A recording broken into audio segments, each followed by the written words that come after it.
Hey everybody, Mike Copera with podcastcondition.com bringing you episode 121 of What You Drinking. And I know Brandon's about to jump on with us. I don't know who else is going to be on earlier on in the part. I think Dan and Kevin may be joining later on in the day, but I know Brandon's supposed to be jumping on. I'm actually going to send him a quick message here that we are on. But anyways, we last spun the wheel last week, and we landed on milk stouts for this week. So that's the style that we're hoping to be doing and showcasing this week on the show. For anyone who might be watching, appreciate you joining us. And there's Brandon. What's up, Brandon? Hello. What's up with you? Long time no see, man. How you been? I've been all right. Just been busy. Yeah. How's work going? Work's work. How's work going with you? It's busy as always. Sorry about the few minute delay. I was rushing to eat dinner because we had to do bath time and everything with the kids. So Right. I am ready to crack a beer. I did not have one with dinner this evening, so I am ready to pour and ready to drink. You said you did have a milk stout though tonight, didn't you? Yes, I do. Have a Terrapin Moohoo. They're chocolate milk stout. I look at Terrapin's canning, huh? Yep, they're canning. That's cool. I also have a can. I don't know if I've ever had the Moohoo before. It's a really good beer. It's also really good on draft. Yeah, mine's looking pretty good. Nice finger ahead there. Yeah, this is like one of my new favorite milk stouts. It is literally like chocolate milk, like carbonated chocolate milk from Four Hands. Let me back that up. So this is their chocolate stout. They do this in bombers as well, but Four Hands is new. One of my new favorite breweries out of the Midwest. I think they're out of the St. Louis area, if they're not exactly St. Louis. I actually met the owner, Kevin.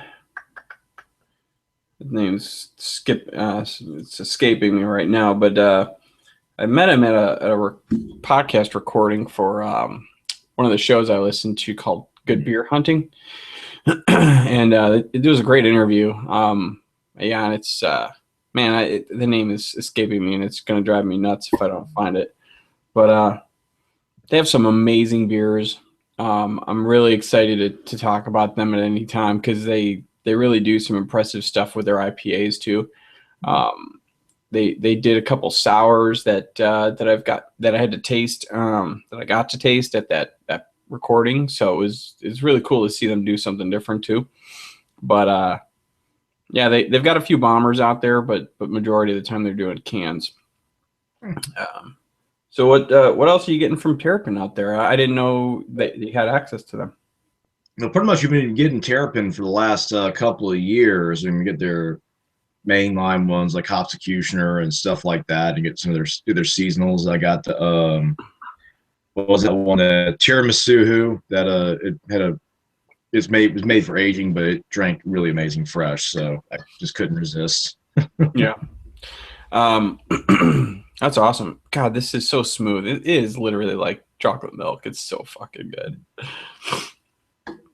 And I got this in a mixed sixer too, because I grabbed a couple other beers of theirs. I think I'm gonna do a little trading with Skylar. Nice. Really good saison that he needs to try. I talked about it on the show before when he and I were just on, and it's like a collaborative between I think it's pronounced the Belugies. It's a Belgian brewery, and Hill Farmstead. It is like the fluffiest head on any saison I've ever seen. It's a ridiculously good beer, and I was telling Skylar about it. So I found an extra one at a store last week, so I grabbed it for him.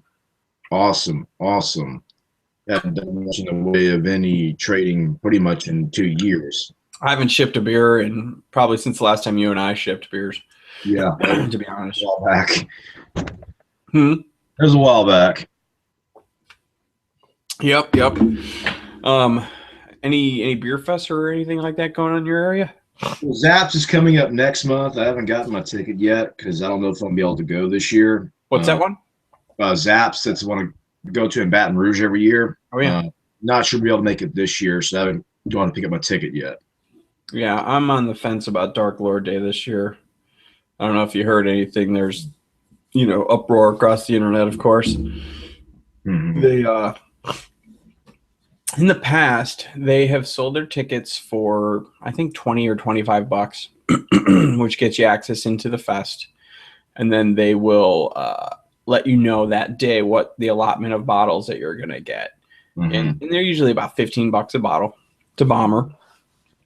And so, generally it ends up being 4 bottles every year that you get, Mm-hmm. which turns out to be, $60.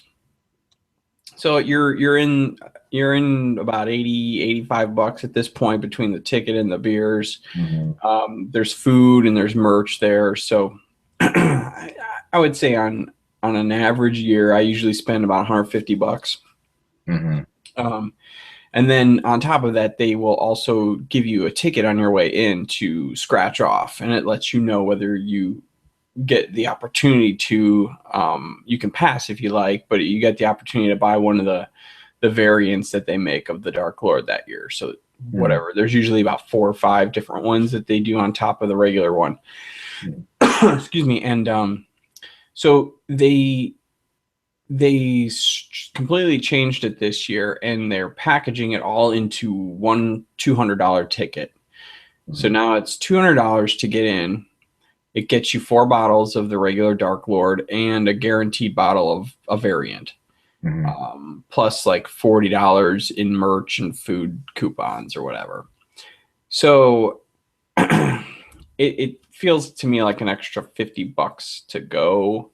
And I was kind of debating this with Dan back and forth today over texting. We were kind of discussing how, my theory is, the fest is getting bigger and more popular every year. It's it's got, I've been going since probably towards the beginning, maybe like in its infancy at about 2 or 3 years old. I wasn't there for the first one, but I've been going for a long time, and so it's much bigger, and it's well organized now. They really get the lines going pretty quickly, and it's nice. But with that comes extra costs when you got to hire event organizers and security and all kinds of different.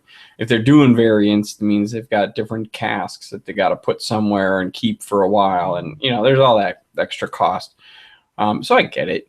I also get the fact that they're making a lot of money and they're making some profit off of this. So, to the newbie that might not have gone to the fest before in the past, it may seem like a huge gouge to get, a huge amount of money out of somebody, but you're really paying that much up front anyways. I think they're asking for a little bit too much this year, more than what I would normally spend at least. But, there's people that definitely spend more than I would at a fest like that. But oh yeah, it's a good opportunity to try other beers too. A lot of breweries will send a couple kegs to, like, there's like a stand that has like all the different beers from different, you might get like Surly Darkness or something crazy like that. And they hire metal bands to play music throughout the day, and there's amazing food. It's really cool. It's a lot of fun. There's a really good bottle share that happens every year while you're standing in line. You could just drink while you're standing there. You just, bring whatever you want, and within reason. Of course, you can't have like a huge cooler with you, which you used to be able to do, which was really fun. But it's cool, like I get guys who I don't talk to all year round, but I'll get a text every year the day before Dark Lord Day saying, hey, you're going to be there. What group ticket did you get? And what beers are you bringing to trade? You got anything good? And it's just fun. And, I get the shock of the extra or the full amount on the ticket price itself, but I think it's worth it. I don't know if I'm going to be able to go, probably because I have to convince my wife that I'm spending $200 for me to go get drunk at a festival while she sits at home with the baby. So yeah, that's the challenge. So I just don't know if I'm going to be able to make it. Anyways, we're planning on buying a house this year and all that stuff. So there's kind of it's all kinds of craziness, and not to mention that it's the following week after we get back from like a trip, like maybe like 3 days later. So it's the timing isn't just great for it, but I don't know. We'll see. There's some other fests that I've got my eyes on that I'd like to try. Anything else besides the one that you mentioned that you might be going to? Is there anything out of state that you've ever wanted to try? Well, I don't really I haven't really been to any of the out of state beer festivals. So I haven't really done much visiting breweries since my birthday. So I went before my birthday. I went to Parish. Oh yeah, I saw you sent me some pictures, right? Yeah, I was at the Bourbon Barrel Grand Reserve. They still had there. It was drinking awesome, and I picked up a bottle of their Imperial Reserve, and then I stopped by Bayou Teche right after that. And Nice. yeah, I go there fairly regularly. When I say fairly regularly, I mean I might go once a month. You know, they know who I am over there, so I show up for my birthday, and the day before, and it's on a Thursday, so hardly anybody's there, except the regulars that I know who he is. So we just sit outside and we just BS and stuff like that. So That's fun. yeah, I had a few beers in the brewery, picked one up. It was the Knott's Blackberry Ale. It was aged in white wine barrels, so that was freaking awesome, by the way. But yeah, I don't think there's a single beer that Bayou Teche makes that I don't like, which is there are plenty of breweries out there that can say that about their beer. Yeah, that one, I don't really care for that one. But Bayou Teche, I don't know. Maybe it's my bias because I know the brothers, so it affects my opinion of beer. So I guess I'm just not a good. I can't get a good opinion about them because I know them too well now. Yeah. Yeah, I was just watching another YouTube show on Google Plus that they were talking about Bayou Teche, and they were kind of saying pretty much the exact opposite, and that's what I was going to bring up to you. They were like, yeah, they're hit and miss. Some of their stuff's good, some of their stuff's just not impressive, and I don't know. The stuff you sent me, I liked it all. So, yeah. So I don't know. I can't really weigh in too much, but I like the ones that you sent me, and I know you like them. So, that's you pretty much already answered what I was going to ask you before I even got to ask it. So, yeah. I mean, and everyone's got different opinions, and everyone tastes beer differently. So one person's opinion may not equate to what you feel about their beer. So that's cool. I'm the same way about when it comes. Well, I have actually kind of drifted away from Stone and feeling that they're always going to make a hit because lately it just feels like I don't know, man. I don't know. I mean, if you're talking about Ruination, you're talking about their IPA, of course.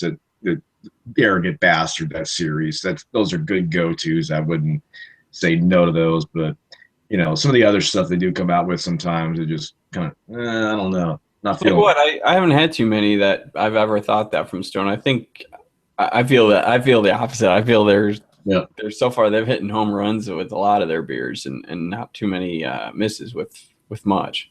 Yeah, there was one I tried. It was the X. I don't even know how to pronounce it. That beer.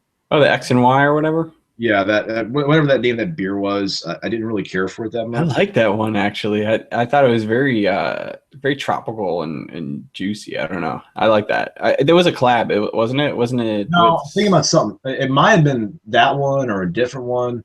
I can't really remember. But it's like every now and again I get something from Stone that it's okay, but it's not great. Sorry, not sorry. That was pretty good. Mm-hmm. They're bitter. I did like the bitter oatmeal chocolate, like the bitter oatmeal porter, whatever that was. I forget. Oh, I didn't get that one. I didn't see it, or I never saw it at the store.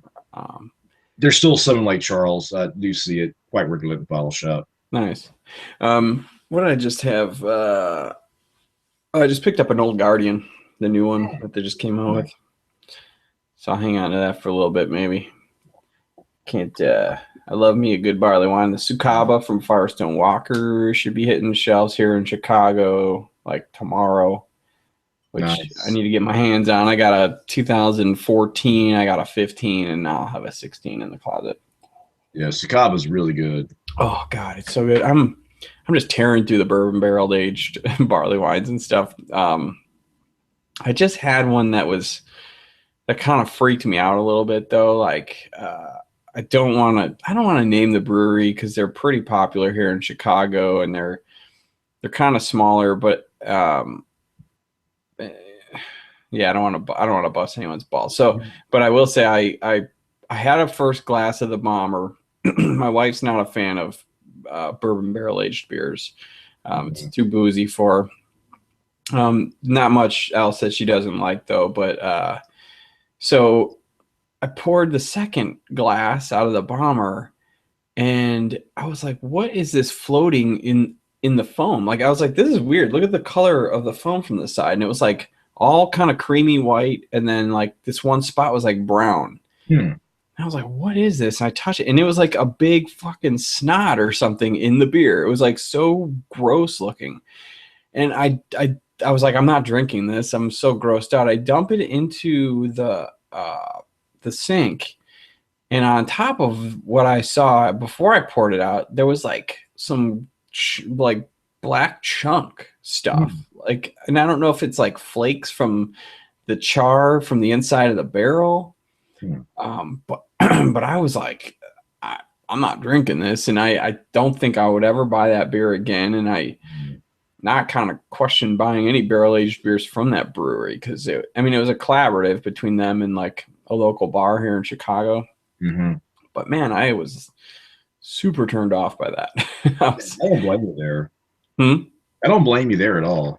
Yeah. And yeah, I'll put it in the chat for you so you can see who it was. But it's like I don't know, I wasn't a fan. You might have heard of them because they were kind of big name here in Chicago. But Yeah, I know what you're talking about. yeah, it was not good.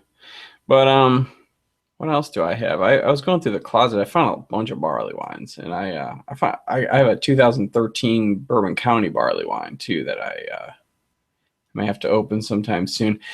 What are you cellaring a lot, or are you kind of trying to drink the beers fresh as possible?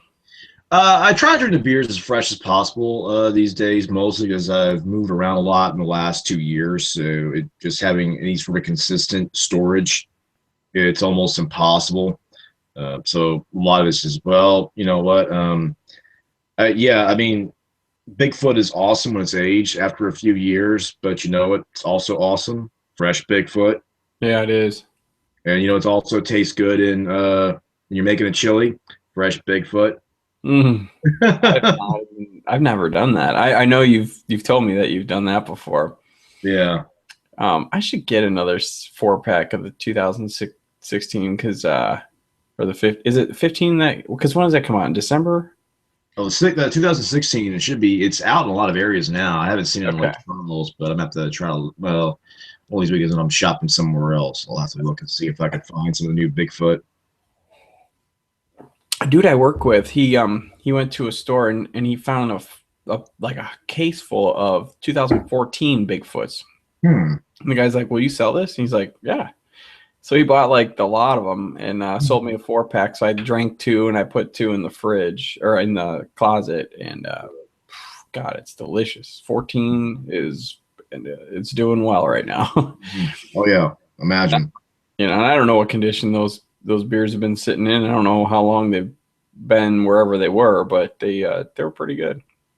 Yeah. I had it in well, one of the reasons I stopped with the aging is I'd aged the Brooklyn black chocolate stout, and then I moved around a lot. And when I finally got into the beers that I had aged, they just tasted really off. So I knew what happened there, just Mm. long enough that yeah, it just wasn't consistent. And it's, well, okay, I'll drink them anyway, just because. Well, I might as well. I don't want to drain pour them. They'll still get me drunk. They don't taste. They can get me drunk. I mean, more expensive than say buying a 40 of Colt 45 or something like that. But That's hilarious. Yeah, yeah, yeah, I was looking at my closet and it's getting a little crazy. So I was like, I gotta start drinking some of these because one, I'm starting to look like a hoarder, mhm. and two, it's like you hold on to beers because you want to drink these big beers and you want to share them with friends or have some special occasion, and it's like when is that special occasion for that specific beer? You don't know, So I should start popping up some stuff that's been aged for a while. I mean, I've got like a 2009 Dark Lord that who knows what that's going to be like. I've got um here's my other question. So obviously the main concern is hanging on to a beer for too long because it oxidizes. Right. Does wax do anything to help that? Well, I remember right. That's the reason why a lot of them are doing that, because even when you do even with the bottle caps, even when you do seal, I guess when you are sealing, you get a little bit in there. It's not a complete seal like a can would be. Mm-hmm. I don't know if that's the main reason they do it. I mean, to me, it's just okay. You're going through all that extra effort, but it's not like you have massive lot of can. It's not like you're going to see a lot of breweries going to massive size cans for aging beers or stuff like that. So I don't know, but I believe that is the reason. It's just trying to prevent a lot of the oxidation and help it age. Help it age better, I guess, because the oxidation, as you know, is going to will ruin the flavor of the beer. Well, luckily, the Dark Lord has always been waxed, so there's they do a different color every year Mm-hmm. to kind of signify. So I've got 109 and then 2 of every year since last year. So Yeah. Don't know what I'm going to do with them. I might because I don't want to sell them. Yeah, That's just I'm not a fan of people who just try to make a lot of money by getting these big whales. But I just want to drink them. But when's the time? I think so. I had 2 09s and I got one as a wedding gift. But I drank one of those. So I have one left because I drank one when I proposed to my wife. We had it for the beer that evening. And so when to open it, who knows? It's like have a party, have a big bottle share, who knows? But yeah, I don't know. It's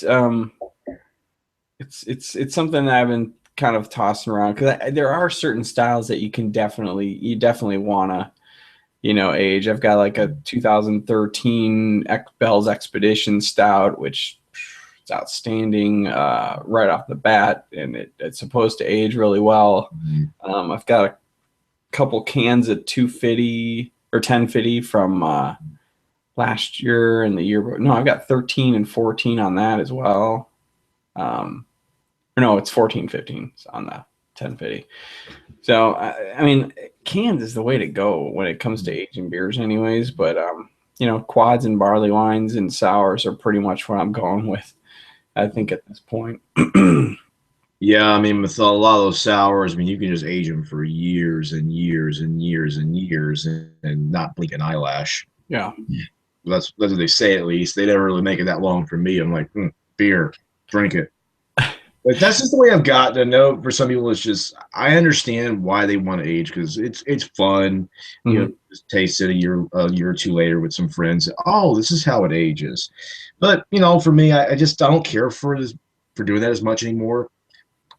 Mostly because hey, they release it, it's ready to drink. Why not?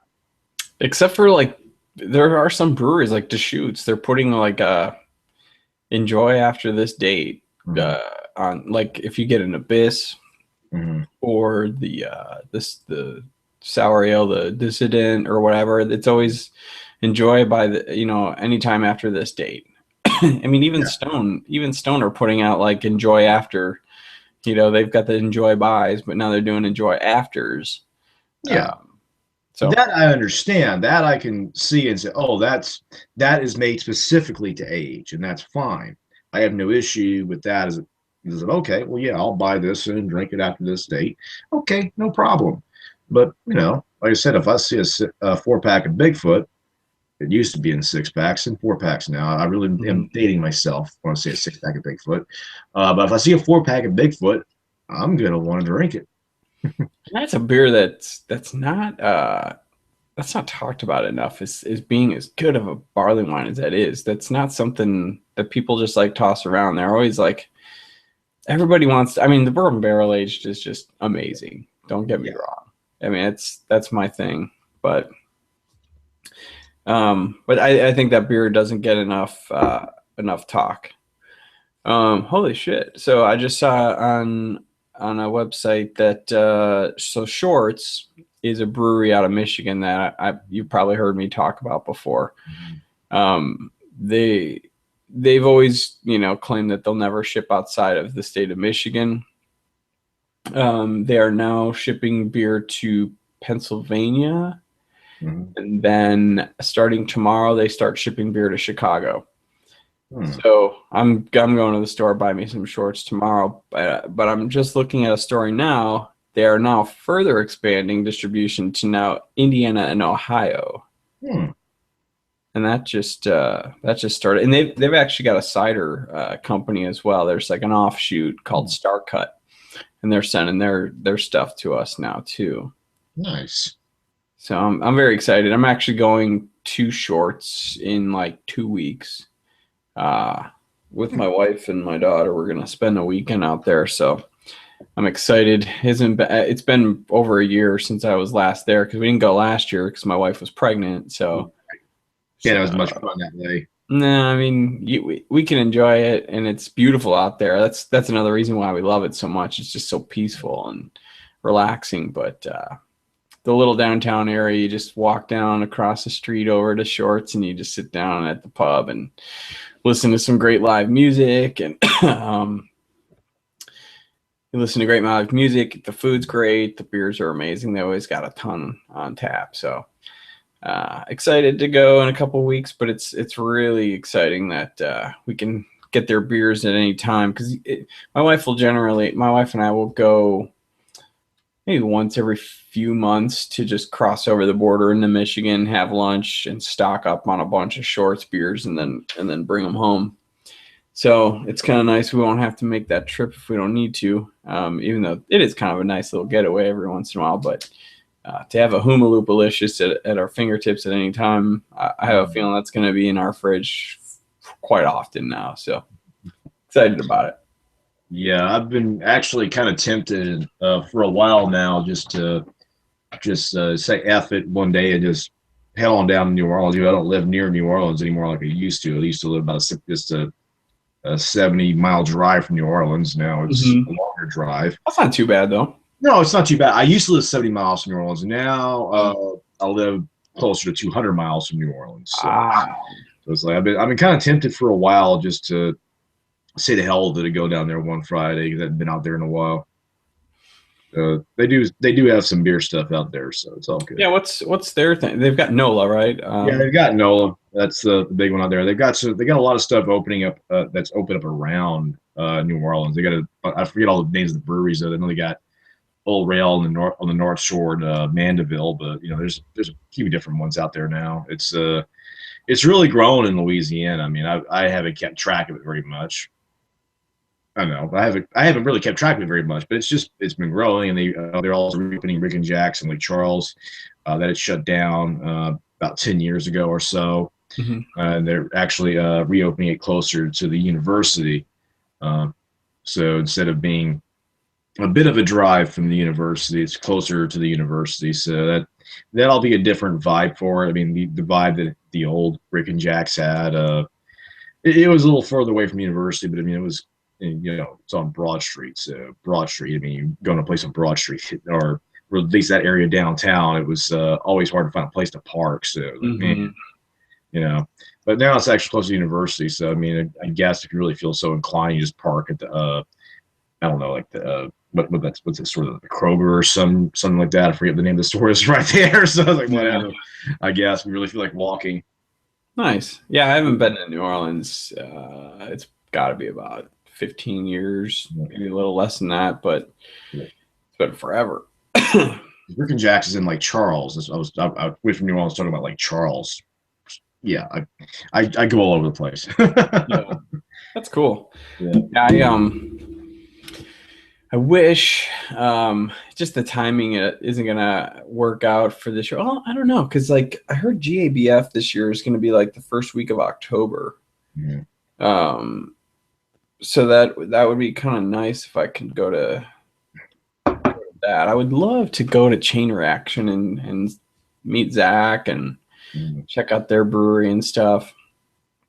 And I would assume by this year maybe Skylar would be going there too, because he's brewing over at Galveston Bay, and I would assume that they might, they're kind of a little bit better established with with their accounts and stuff in Texas, where they might be able to afford the trip out there. Not, I don't mean financially, but like the time to go there to GABF at least and make an appearance and stuff. So this might be a good year to go. I would have to maybe talk into my wife and let me do that.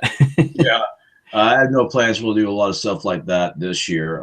Maybe next year or 2 years from now, I'd be willing to go to GABF, because I've also told myself, you know what, just one of these years, I'm just going to have to just do something just really stupid, like, I don't know, go to Munich, Oktoberfest in Munich one year and just post pictures all over the internet and said, "Oh, hey, what are you doing over there?"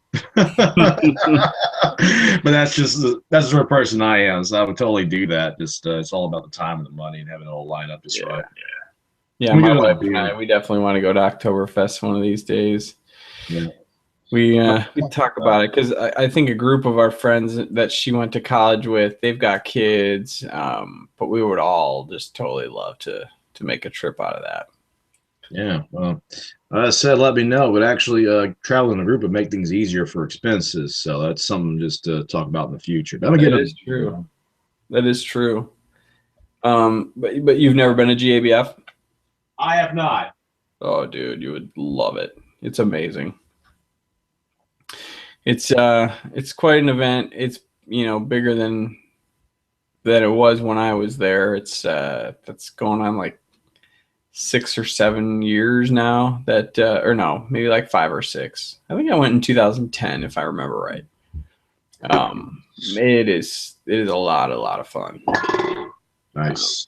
But it's it's getting bigger and bigger every year. But it's not just the event itself. The whole city is it turns into like a huge beer fest. There's events at all these restaurants. There's you'll just geek out by all of the beer celebrities that you'll meet. The brewers just walk around. It's exciting as hell if you're a beer fan. It's a good time to go to Denver. That's all I'll say. And so, yeah. And so one of my cousins that's been getting back into beer, he was telling me just what really got him back into beer was spending time in Denver. Oh, really? Yeah. Now he'll send me texts every now and again. You ever tried this beer? You ever tried this beer? He said, "Oh yeah, it's a really good beer. You made a good choice right there." So it's kind of. You'd think he'd be getting into something else if he was living in Denver, actually. Well, he's actually living back in Louisiana again, but yeah, I know what you mean there. Well, the Nitro IPA from Sam Adams. I actually do like this beer. It's man. So that's another thing I want to talk about. So that I guess is the new trend this year. Apparently, is beers on Nitro, right? Yeah, and actually, it's I kind of feel it's strange that they haven't even gone that direction. Most of the breweries really they wait this long to go in that direction because for years, I mean, the only beers you could buy that were nitro, okay, you get the Guinness Draft or you get the Boddingtons and stuff like that. I mean, personally, I like Boddingtons. I like the Guinness Draft. They're good. I do too. But that was really your only selection here in the U.S. And now I guess they finally figured out that, hey, this stuff tastes good on nitro. Let's do it. But yeah, duh. I mean, it's not just stouts. Yeah. Kevin, who's on the show occasionally, he sent me a picture of an article he was reading. I don't know if this was Beer Advocate or just something. I don't know. He sent me a clip, and it was Matt Brindleson, who he works for Firestone Walker now. Mm-hmm. He began brewing his brewing career at Goose Island here in Chicago, and he remembers that the original IPA of the Chicago-based brewery released was intended to be served on nitro tap. But in 1998, we were formulating Greg Hall and I, Goose Island IPA. He says the concept was to do this really hoppy, English-inspired but American-influenced IPA. When we released it, all the draft in Chicago area was nitro. It just happened that we preferred the carbonated version instead and did away with the nitro. So it's interesting. I guess it just wasn't. We weren't ready for it back then. It's like you said. It's weird that more breweries haven't done it earlier, but I just think people are open to trying more things and trying something different now that every brewery's got a million IPAs out there, and a lot of them are really good, but a lot of them just don't stand out, and they're just pretty decent and they're not bad. Right. And some are just really good, and it's not like they stand out above the rest. It's there's a few out there now, like Sculpin is probably, in my opinion, one of the better IPAs out there. Well, the variants are great too. I think Ballast Point's killing it. Do you get that out by where you are? I don't get Ballast Point over here. No. Oh, yeah. Like I said, we do get a lot of stuff now. Have you ever had a Sculpin? I've never had a Sculpin before. Dude, all right. Next time we're trading, I'll send you all. I'll send you all Ballast Point, because they've got the pineapple Sculpin, the habanero. Do you like pepper beers? Yes, some of them I'd like. Others, I like a pepper beer if it just doesn't completely overwhelm you. Where it's just all pepper, where all I taste is pepper. So, well, if I want to just taste nothing but pepper, I just when I'm going to Papa John's, I just put pepperoncini in my mouth and not think about it, instead of just actually, using it like it's intended to.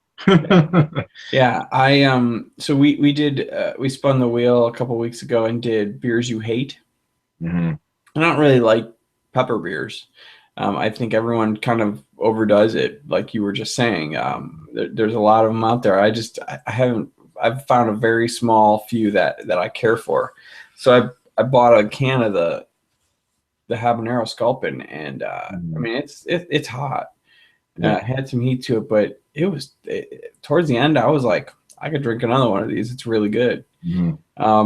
They did a good job with that one. The pineapple's great. The grapefruit one is probably one of my favorites. But they do a session IPA. It's only 3.8%, called it's called the Even Keel. But they do a mango version of it that I've had for the first time last night. No, not last night. 2 nights ago. It's out of this world. It's so good. It's 3.8. I could drink them all night. It's hands down one of probably the best session IPAs I've ever had. It's really good. So I mean, Ballast Point, they were bought for $1 billion. I think it's well worth spent, because it's it's going to come back when you got beers that good. I think they're going to make a lot of money off of that investment. So yeah. So I don't mean to put you on the spot and maybe have you take the microphone and do a little talking while I step out for just a minute, but I'm out of beer and I need another one. So yeah, I agree with that. In fact, this will do a little. I don't know. I didn't really have any material. I don't have any material at all. I mean, what are you drinking? Talk about the beer you got. Oh, okay. Well, I mean, I don't know. I mean, okay, I can do that. Right, I'll be right back. How's everybody doing out there? Well, this is the Samuel Adams Nitro IPA. Yeah, if you're watching right now, you'll hear me talk about this beer. I've already had some of it, but you watched me pour it earlier. It has that classic. It had that classic look. You pour it in there, and just the boiling like it's supposed to do, and it leaves a lot of lacing on there. I mean, it's got a nice color to it. You can see, smells. It's definitely citrusy in the smell. It's definitely nice and floral too, that I find. And what the nitro really helps do for this beer is makes it much smoother. It's much easier to drink. I really don't have a hard time. I actually got a 4-pack of this beer yesterday, and after I had one of them, I was like, oh, I gotta have another. This, like I said, this is really good. I definitely would recommend this beer for anybody out there that's curious about trying it. I definitely want to try their other nitro beers as well. Anyway, that's about the Sam Adams Nitro IPA. A little bit about that. Definitely recommend it. Like I said, I repeated myself. I know. Cheers. Thanks for substituting while I stepped out. What do Yeah. you have? What do you have there? Now the Sam Adams Nitro IPA. I was Oh, talking that's right. I forgot. about it. Yeah. I mean, Yeah. I'm kind of glad you told me to talk about the beer because I would just start doing impressions. It might have just had everybody else pick off. So, yeah, here we go. Who'd you do an impression of? Well, I do Yoda. I do Yoda because it's really easy. Tastes good. This beer does. Nice. Beer is the path to the drunk side. Okay, enough of that. Yeah, so I was saying like a lot of breweries are doing the nitro now. Founders is doing 3 of their beers. They're doing I think the oatmeal stout, Hmm. the rubaeus, and something else. I can't remember. Maybe the pale ale. So I don't know. It's definitely becoming something is the new trend. So Yeah. this is a beer from a Chicago brewery, Half Acre. I like their beers. Oh, they're so good. This is their black IPA called Lead Feather. Hmm. It's one of my favorite black IPAs out there. It's really good. Their can's cool too. It's just a plain black and white.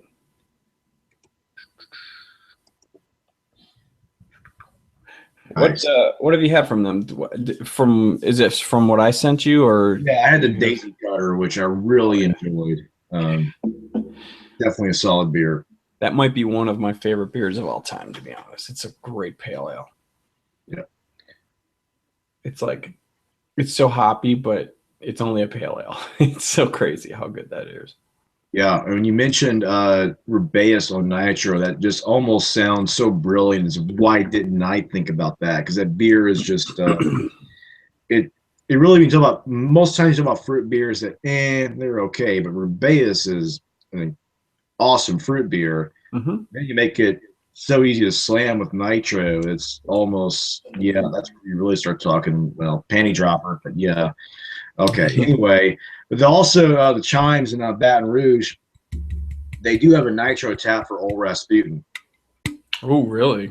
Oh yeah, it's freaking awesome on Nitro tap. A lot of times I just go there and just after I get done teaching and just have and they will serve it to you an imperial pint.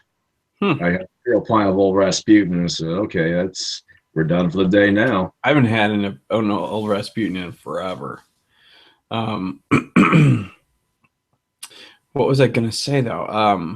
I've had a Daisy Cutter actually on Nitro. Nice. That is amazing. So now that you're mentioning that, yeah, all these beers on Nitro, yeah. So Nitro Rubaeus, oh, it looks beautiful too. Nitro Oatmeal Stout, and then the Nitro Pale Ale. So do you get Founders where you're at? Yes, I do. What do you think of the Azaka IPA? Have you had that one? I haven't had that one yet. It's amazing. Really, really good. It's, I think, available through March, so keep an eye out for it. Kind of looks like this. This is the Founders has a really good app, by the way, if you don't have it. They do. I use their app. I used to use their app quite a bit. When Founders first came to Louisiana, I was like, okay, I gotta get the app now. Yeah, their Imperial Stout's really good. I think that one's probably towards the end of its availability. It is. I still see Charles, but like I said, that's another very underrated beer, the Founders Imperial Stout. Oh yeah, that's a really good one. I think I might have one in the closet of that one as well. Yeah, I got a KBS, of course. That's coming out in April. Oh yeah, Breakfast Stout is all over the place right now. Yeah, they're definitely not going to get KBS like Charles. If they do, it's going to go in a hurry. So I'll have to keep an eye out for it. Also, try to talk to my friend who works in the distributor. Said, yeah, I know they'll probably also be looking at. I don't know. There are plenty of times where I missed them cracking kegs of CBS in Baton Rouge when I have a friend who works in a distributor that just does not tell me about it. Just like, I like the guy who was like, I really would have come into town for that. Yeah, that was a great one. I didn't go this year. It was just this past weekend, but the Michigan Winter Beer Festival. Yeah. Last year I went with Dan. We met up with Chris actually too, Mr. Liquid Bread. Yeah. Actually, I'd be interested in going next year. You should. It's a blast. It's it's cold. It's outside. Mm-hmm. So dress warm, but it's a good time, and there's barrel aged beers on top of barrel aged beers. It's crazy. So they had the CBS there tapped, and so I guess Dan went there and he met up with Chris last weekend. So I was hoping they were fun. Look Think at of this. the devil. We talked about him and he shows up. Dude, that was pretty good. I literally was in the middle of my sentence and I said, yeah, I kind of wish Dan and Chris were on so they could talk about their experience at the Winter Beer Fest, and then you just popped right up. Well, there you go. How you doing? Good, man. How you doing? Pretty good. Just got back from a kind of meeting thing this evening, so yeah, but definitely ready to talk about the Winter Beer Festival instead. It's much more fun. What were you at, a homebrew club? No, it's a thing at my child's school. Mm. So it's going to be a weekly thing for at least a few weeks. So might interfere a little bit with this, but so what have you guys talked about so far, real quick? And just a sentence or two. We've let's see. We've talked about nitro beers as the new trend that's going on this year. Yeah, seen a lot of that from Founders. Founders, and he's drinking a Sam Adams nitro beer. Very nice. I was just telling him that Kevin O'Boyle, he sent me a picture of an article that he sent saying that when Matt Brindleson from Firestone Walker originally was brewing at Goose Island, they intended that for the English style IPA, the Goose IPA, it was intended to be specifically nitro when it first came out, but people just liked the carbonated version, so they went with it. Interesting. Okay. So people are open to the nitro this year, I guess. Yeah, I don't know what it is about it. Although I do kind of understand. There was one of the two homebrew clubs that I kind of do-si-do between one of the guys who just actually left to do classes at Siebel and then go overseas to learn how to brew basically professionally. Put a nitro ESB on tap, and normally I'm like, ESB, that's okay. And for whatever reason, the nitro made that beer just perfect. It was that creamy head, right with the malt. You didn't have to have a whole lot of hoppiness to it, and it was just like, oh yeah, I could drink that all evening. Yeah, I was telling Brandon I've had a daisy cutter on nitro, and it was just amazing. Oh yeah, I could see that. Pretty much why body is so good. I mean, it's just it's on that nitro, so it doesn't have to have a lot of that hoppiness to it, but it's creamy. It's just so easy to slam. Yeah, absolutely. You got a beer on your hand there, Dan? I do not, no, because I literally just walked in the door and then got my my phone onto the Google Plus session. Yeah, I might as well not bother at this point. But I certainly can talk about beer from this weekend. There was a bunch of stuff going on, so but I'll keep it short because I know that. Yeah, we got like 7 minutes left, so I'll let you have the floor here. Okay, yeah, I'll just take a couple.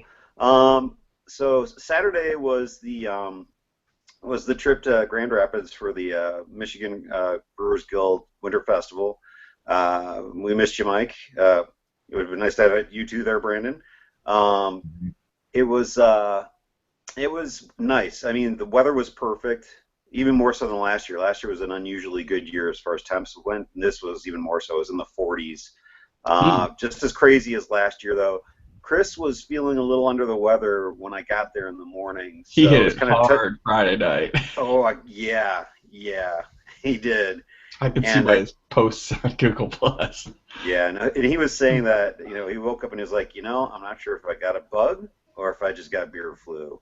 And I was like, man, after looking at the barrel-aged beers you were drinking, it could go either way. but he came back from it pretty good. You know, I was concerned because it's a winter festival. You spend all this money. He loves going to it every year. I don't blame him. I do too. It's a great fest. And so to not, to be at that point where like, I don't know if I'm going to go. It had to have sucked. So I felt bad.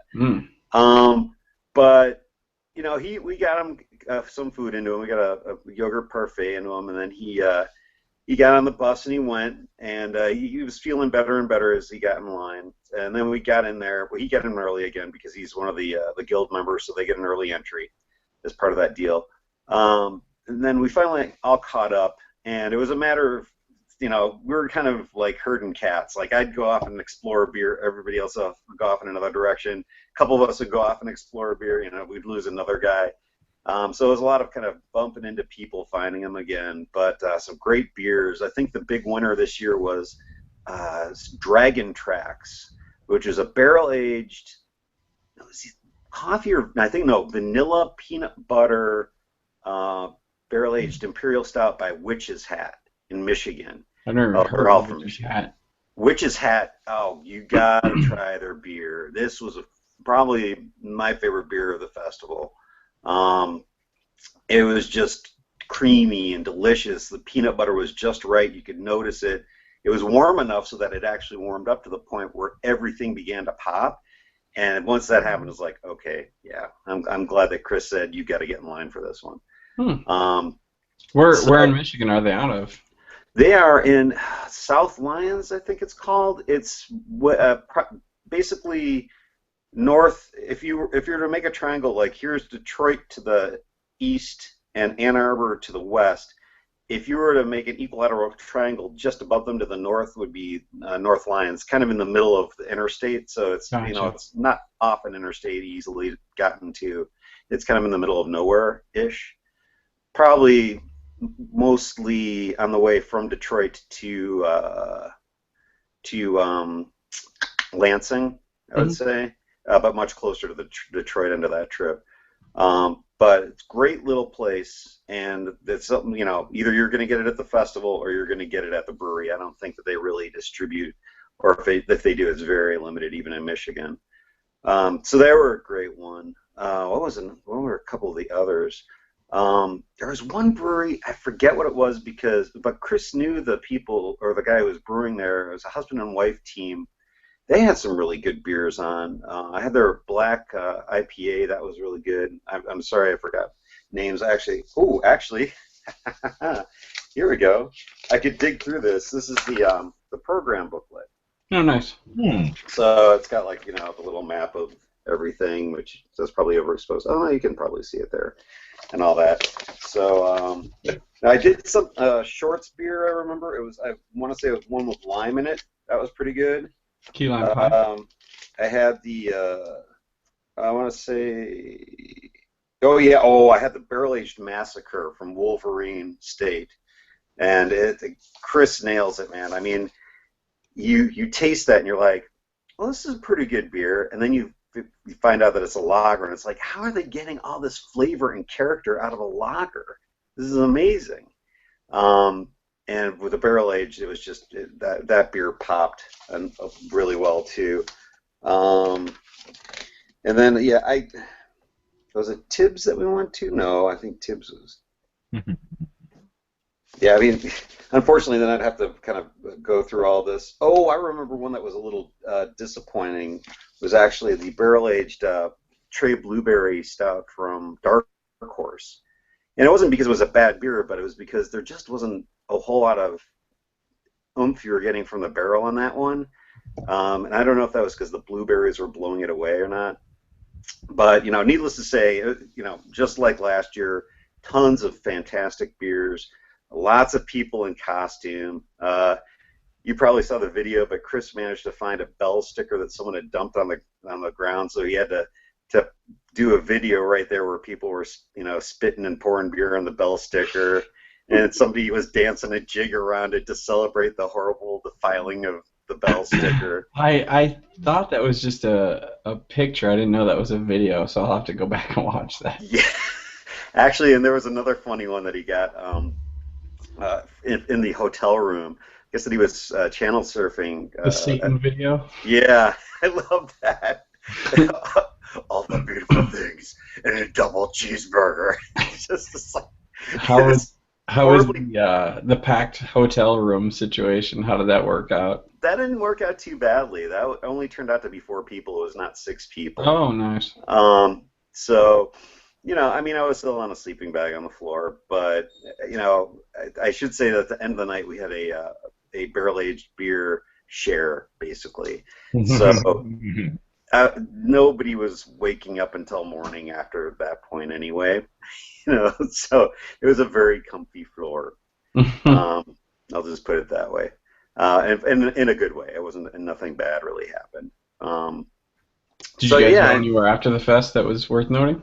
No, we really didn't end up. We went to a local restaurant. I forget what it's called, which was really delicious. And they have a really good tap list, but it was one of those things where rather than go out, we decided to do this bottle share bit, which I think was kind of nice. It was a little bit different.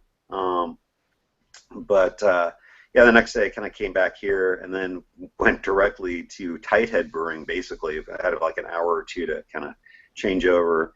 And our homebrew club was screening the Love, Sweat, and Beer documentary that came out last year in 2015 and 1995. I was like, what year? It's like, I have no idea. Anyway. You haven't had beer yet. Yeah, exactly. My brain is, I didn't sleep very well last night, so my brain's a little skittish. But that went over pretty well. The brewery, unfortunately, isn't completely finished yet, and so it was kind of loud. It was hard to hear a little bit, but it went pretty well. The Q&A went well. The directors are very nice people, and I think people enjoyed it. So, yeah, it was a busy weekend. I'll end it at that. I don't want to go over, so. Sounds fun, though. I do wish I would have been able to make it. I was hoping Kevin was going to jump on, too, because he went to the Winter Beer Festival in Naperville the same weekend that you guys were out. So yeah, and he probably had even better weather than we did. Yeah, it was like 60 degrees here. No. It was insane. I know. Yeah, it was great. But we'll hopefully get some... We'll get Chris's maybe to weigh in next week, or maybe Kevin can talk about that as well. Brandon, you haven't been on in a while. Why don't you throw a style out so we can add it to the wheel? A style. We've got the wild card, which is always going to stay on there, I think. We've got collaboration, anything local, beer you can't pronounce. We've done that one recently, so I'll take that off. Yeah. Beer with a strange ingredient, brown ales, corked and caged, anything 13% or higher. That's going to be an interesting week. Goza, saisons, sours, coffee beer, cider, dry hopped. We'll probably take dry hopped off for now because that's pretty much a fall thing. Or no, dry hopped is fine. Right, fresh hopped. Wet hopped is what I was thinking. Session or lawnmower beer, anything 5% or lower. Kolsch, beer with pecans. It's going to be interesting to find. Barley wines we've done. I don't know if we should take it off. It's one of my favorites, so I'll leave it on if you guys have no problems with that. No, I was going to say we did beer with pecans a while ago. That must have just never gotten taken off. Yeah, because I remember getting like a stout from, what is it, not Moody Tongue. It was one like that, Forbidden Root, maybe. Yeah, I think I had a Forbidden. Was it Forbidden? I don't remember, but I'll take it. I'll take your word for it because it sounds like a familiar. So we're whittling it down. The last thing I've got here is a triple. So we need some more stuff added. So throw some ideas. All right. How about a wit beer? That's a good one. Yeah. All right. Wit beer. Anything else? We're getting to the tail end of winter. Spring is coming around the corner. We just did saisons, so. Yeah.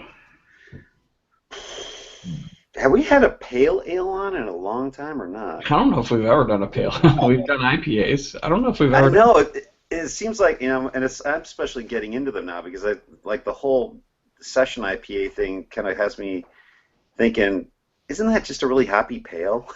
Mm-hmm. You know what I mean? Yeah. I mean, yeah. I mean, a lot of pale ales are almost just really like, I don't know. They're like basically as hoppy as IPAs basically these days. Yeah, that's true. So I had a pale ale. That's good. That's a good one. So I'll go ahead and give her a little spin. And we have landed on local. Local. Oh, nice. I can do that. That's So, easy.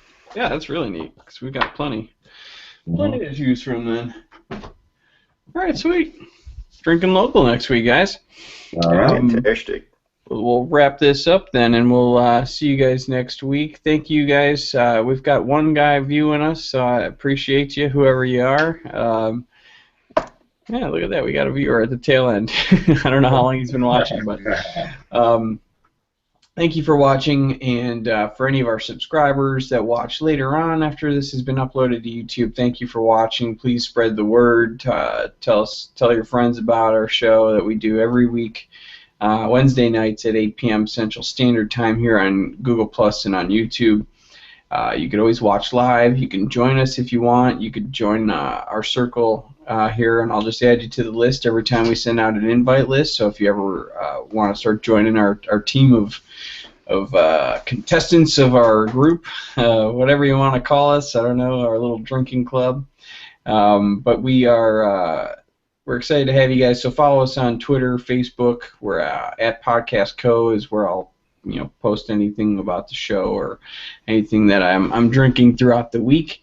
So we will see you guys next week. We're going to be drinking local beers. So Brandon, anything you got from your end of the country? And Dan and I will drink Chicago beers, and hopefully we'll have some more guys from other parts that can bring stuff to the table as well. So thank you guys for joining. Cheers, and we'll see you next week. Cheers.